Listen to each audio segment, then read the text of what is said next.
kulanti wanaagsan mar kale iyo kuwa xabsi kusoo dhawaada meel kasta oo naga daawanaysa maanta waxaan idin tusayaa doolsho fudud oo aan jeclahay sida loo sameeyo doolshahaas marka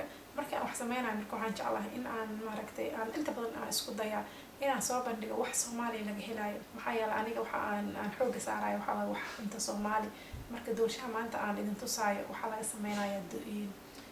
galey sisin qumbe timir iyo garoor waxaas dhan Soomaali waa ku haysataa marka insha Allah sokor badan haysaga darin sokorta wax yar ku dar aniga saddex qaadaan ku daraa laakiin koob ilaa iyo koob barkiisa ku darsan maxaa yeelay timirta sokor leh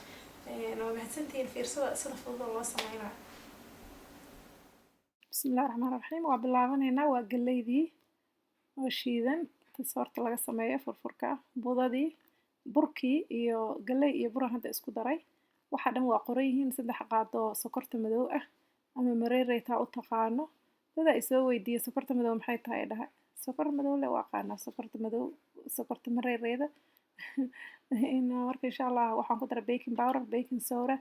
sokor iyo waxaan ku daray dhagayare haduu ku shiidan yahay heer sare aniga waa shiiday wakaas si fiican u baabi'ay insha Allah dhagayare qaadada yartoo buuxda ku dar isbedel weyn u sameynaya subagii wakaasa subag aan ku daray ما شاء الله كلها alaabtan qatar aad u fiican yahay doolsha Soomaali aa ku faani karto waaye garoor aa ku daraysaa waxaan ku leeyahay alaab qatar ah kaaga soo baxaysa meesha saas marka isku qasaysaa marka alaabta horta qaleelka burka iyo waxyaabahaas marka isku darto insha Allah qas intaas idin ma sheegin waa iloobay marka waxa qaleelka marka isku darto insha Allah qas markaasna waxa qoyan ku dar timirtii baa ku daraysaa cusbo ku dar cusbada muhiim waa insha Allah waxa ku daraysaa qumbihiisa sinti waxa dhan waa idin qorantaa wax aad u fudud waxaan jeclahay inaan wax alifo waxa maartay jikadayda ii yaala isku dardaro marka waa kana alaabtaana isku dardaray waxa ka soo baxday doolshahaas heerka sare ah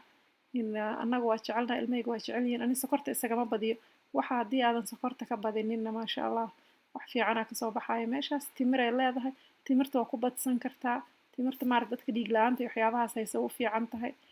ma sha Allah aan ku leeyahay waa alaab heer sare ah hadaa barataan marka ka faa'iideysi wacan ka faa'iideysta sida loo sameynayo aad ay u fududahay marka kaasa u riixaysaa alaabtaas qatarta ah ka soo baxaysa meeshaas cajiib aan ku leeyahay doolsho koob shaax hadaa u hesho qatar birta aa ku sameysanaysa marka inaad subag yar mariso waa muhiim wakaas alaabtaas ka soo baxday aniga birtaas yar iyo taasaan haystay marka laba noocan sameey waa ujeedaa waxaas madmadow ku jiro waa timirta marka saa doonto ugu badso ama ugu yareyso haday ku jirtaa wakaasa qurux marka jarjarto macaan aan ku leeyahay waana wax aad u fudud oo marti degdeg ah haday ku imaato aad maaragtay sameysan karto